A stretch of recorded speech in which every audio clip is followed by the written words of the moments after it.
In DNA-based information technologies, today we will discuss about bacteriophage. So, what is bacteriophage?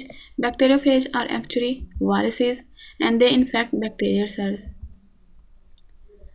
Just like other type of viruses, bacteriophage vary a lot in their shape and genetic material.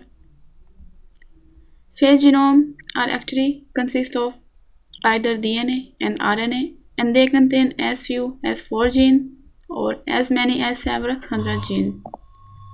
The capsid of the bacteriophage can be icosahedral and they can be filamental or head to tail shape, just like head to tail shape. Head to tail shape structure actually seems to be unique to phages and their cross relatives.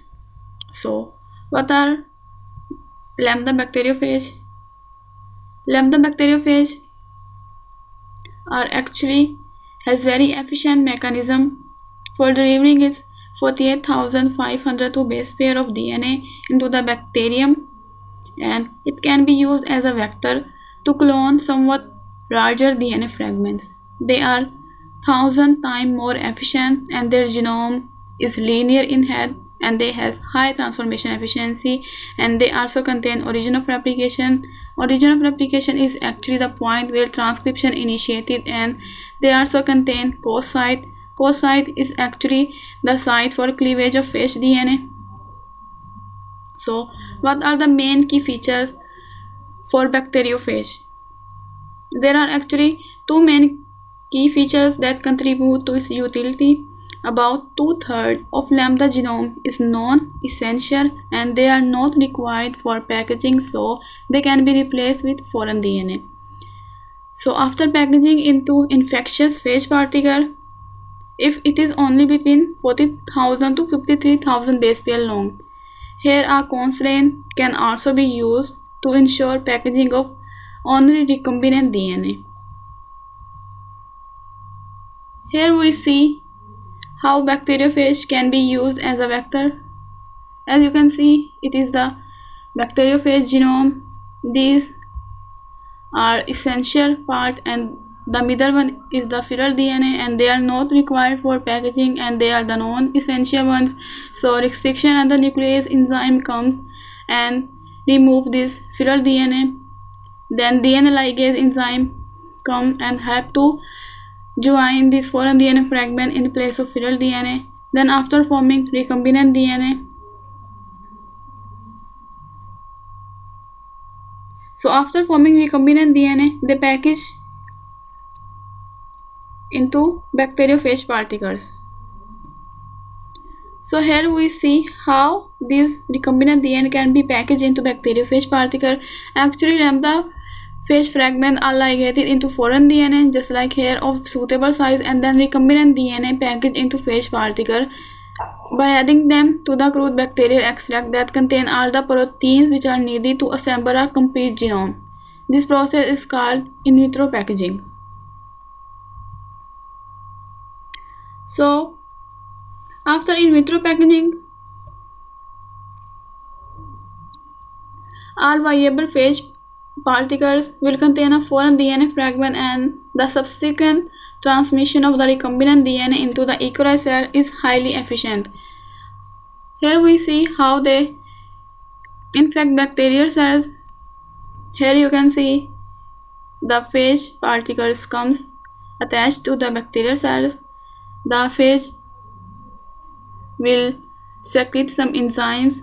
It will create pores in bacterial membrane. Then DNA of the phage particle will be inserted here. Then DNA circularized. So lambda phage fibers attach to the surface of the bacterial cell receptors, then they contract and then DNA injected into the bacterial cells.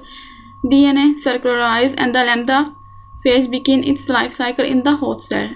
There are actually two main kinds of lambda phages. First one is the insertion and the second is replacement vector. So insertion vector actually contain a unique cleavage site where foreign DNA with the size of 5 to 11 kb may be inserted. while replacement vector site cleave flanks a region containing genes which are not essential for lytic cycle, and they may be deleted and replaced with DNA insert during the process of cloning. So here we see how bacteriophage begins their life cycle.